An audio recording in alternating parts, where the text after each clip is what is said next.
Hello friends, welcome to spot kitchen. நம்ம சேனலை first time பார்க்குறவங்களா இருந்தால் மறக்காமல் ஸ்பாட் கிச்சனுக்கு சப்ஸ்கிரைப் பண்ணுங்கள்.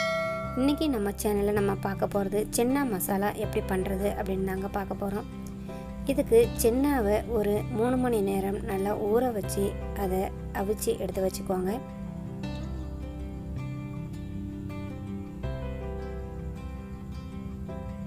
கடாயில் தேவையான அளவு எண்ணெய் விட்டுக்கோங்க.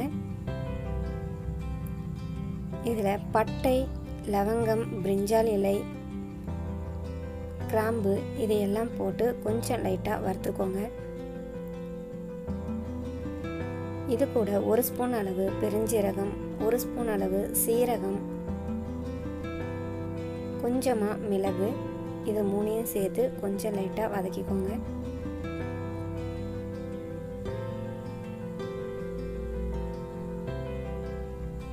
இது கூட 1 பிடி அளவு இஞ்சி, 1 பிடி அளவு பூண்டு, காரத்துக்கு ஒரு 3 பச்சை மிளகாய் சேர்த்து இதை நல்லா வதக்கிக்கலாம். இது கூட ஒரு 5 வெங்காயம் நறுக்கி எடுத்து வச்சுருக்காங்க.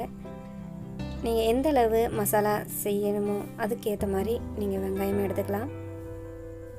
இது கூட ஒரு 5 தக்காளி எடுத்து நறுக்கி வச்சுக்கோங்க.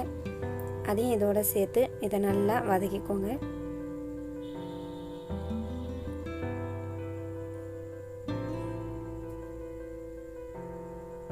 இது கூட தேவையான அளவு கொஞ்சமாக உப்பு சேர்த்துக்கோங்க. இதை நல்லா வதங்கணுங்க. இது வதங்கினதுக்கப்புறம் இதை மிக்ஸி ஜாருக்கு மாற்றி இதை நல்லா பேஸ்ட்டாக அரைச்சி எடுத்து வச்சுக்கோங்க.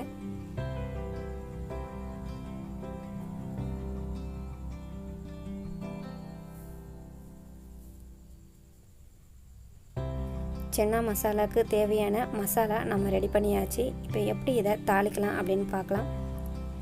கடாயில் தேவையான அளவு எண்ணெய் விட்டு ஒரு பிரியாணியில் 1 பட்டை, லவங்கம் இதெல்லாம் கொஞ்சமாக சேர்த்துக்கோங்க. நம்ம மசாலாவில் ஏற்கனவே இதை சேர்த்துக்கிறதுனால கொஞ்சமாக சேர்த்துக்கோங்க. வெங்காயம் 1 பொடியாக நறுக்கி எடுத்து வச்சுக்கோங்க. இது கூட 1 தக்காளி பொடியாக நறுக்கி எடுத்து வச்சுருக்குறேங்க.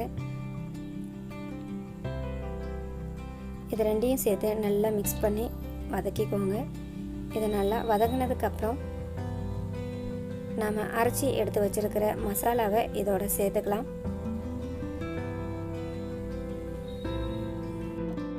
வெங்காயம், தக்காளி அரைக்கும் போது மட்டும் யூஸ் பண்ணாமல் இந்த மாதிரி மசாலாவை வதக்கும் போதும் ஃபஸ்ட்டு வெங்காயம், தக்காளி கொஞ்சம் சேர்த்து நம்ம வதக்கணும். அப்படின்னா சென்னா மசாலாவுக்கு இன்னும் கூடுதலான சுவை நமக்கு கிடைக்குங்க.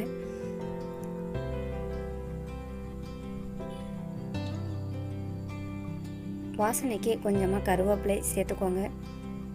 இது மசாலா கொஞ்சம் நல்லா வதங்கணும். மசாலா கொஞ்சம் நல்லா வதங்கினதுக்கு பிறகு நாம் ஏற்கனவே கடலை அவிச்சு எடுத்து வச்ச அந்த தண்ணியை வடிகட்டி எடுத்து வச்சுக்கோங்க. அந்த தண்ணியை இதோட நான் சேர்த்துக்கிறேங்க. கடலை அவித்த தண்ணியை வீணாக்காமல் அதையும் இதில் சேர்க்கும்போது நமக்கு சென்னா இன்னும் டேஸ்ட்டாக கிடைக்கும்.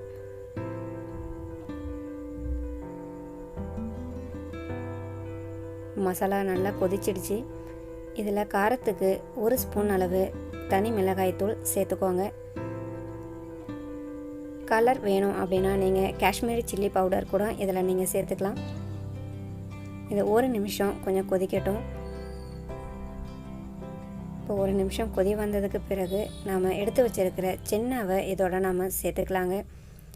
சென்னாவை நீங்கள் முழுசாக அப்படியே சேர்க்காமல் அதில் பாதி அளவு மட்டும் சேர்த்துக்கோங்க.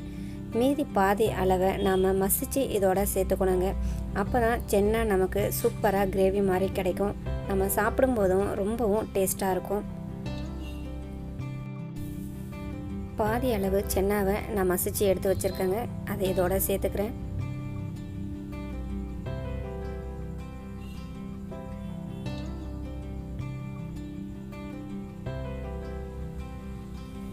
சென்னா மசாலா நமக்கு சூப்பராக ரெடி ஆகிருக்கு.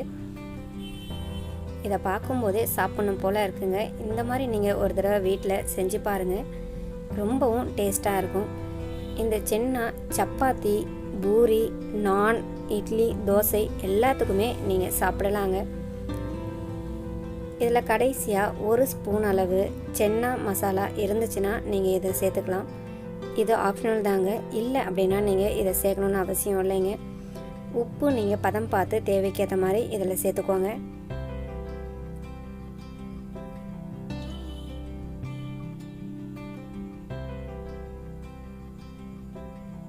கடைசியாக இதில் கொத்தமல்லி பொடியாக நறுக்கி இதில் சேர்த்து நம்ம சென்னாவை இறக்கிடலாம். இந்த பதத்தில் ஸ்டவ்வை ஆஃப் பண்ணிவிடுங்க. இது மாதிரி நீங்கள் சென்னா செய்யும்போது வீட்டில் எக்ஸ்ட்ரா ஒரு சப்பாத்தி சேர்த்து சாப்பிடுவாங்க. இதை மறக்காமல் வீட்டில் செஞ்சு பாருங்கள். நல்லா இருந்துச்சுன்னா எனக்கு கமெண்ட் பண்ணுங்கள். இந்த வீடியோ உங்களுக்கு பிடிச்சிருந்ததுன்னா லைக் பண்ணுங்கள், ஷேர் பண்ணுங்கள், சப்ஸ்கிரைப் பண்ணுங்கள், கூடவே பெல் பட்டனையும் ப்ரெஸ் பண்ணுங்கள். அடுத்ததாக ஒரு சூப்பரான ரெசிபியோடு உங்களை சந்திக்கிறேன். Thank you friends.